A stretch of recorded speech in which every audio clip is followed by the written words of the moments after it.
But I saw a color. I was like, what the hell is this? And you go in there, and everybody's got different shoes on and T-shirts that shouldn't be wearing, just because they didn't get T-shirts. So, one of the first things, I just went berserk like I do. And so I said, well, we just didn't have really the budget for it. So we went out and helped raise money. And then I talked to our friends at Adidas, and I said, I need your help, because they were our Adidas sponsor. They're a Notre Dame sponsor.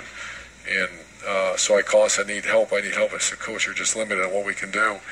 Let me see what I can do. Get me the sizes and get me the, numbers.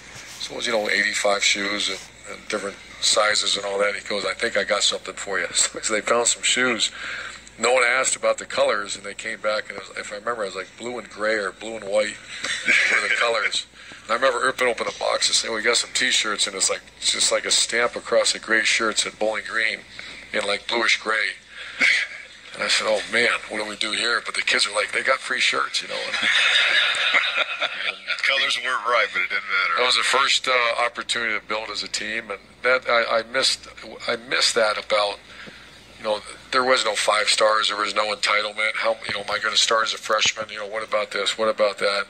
There was a group of players that we got together after we saw our preseason ranking of 119. We were ranked preseason 119. And how do we find a way to have their first winning record like in 6 or 8 years, whatever it was? And I had the greatest group of leaders to this day, still arguably the best group of seniors ever been around. And we went on a mission and found a way to win as an 8-3 our first year. And you mentioned that everywhere you travel, you take a photo of that team with you. Well, not when you travel, but in your homes, so to speak. And it's trust. We wiped out every sign. You walk in locker rooms and there's signs all over the walls and all that. And so we took out everything, and I just put a big sign of trust. And I said, this is going to be the most miserable nonsense you've ever been through in your life. It's going to be, you're going to want to quit. 18 kids quit within the first week, and they should have quit. They didn't belong there. That's Division I football. You don't act like that and play Division I football, what they were doing. And I said, and I just said, just trust it. You're going to at times be, why are we doing this? And it's the crucible of training, the crucible of learning, make it so hard that you melt off the impurities. And that's what we did. We melted off the impurities, and what was left was about 57, 60 guys, and they got on a plane to Missouri and won. And I remember, I hate to keep going back, but this is so much fun.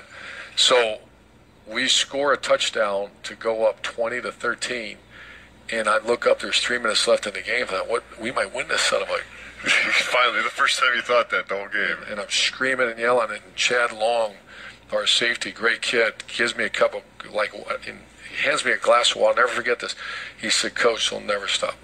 There's no way they're going to score on us. And I was like, holy. Yeah. And we win the game. So great memories. That's our AT&T Insiders Access. AT&T keeps you connected to all things Ohio State football all season long. AT&T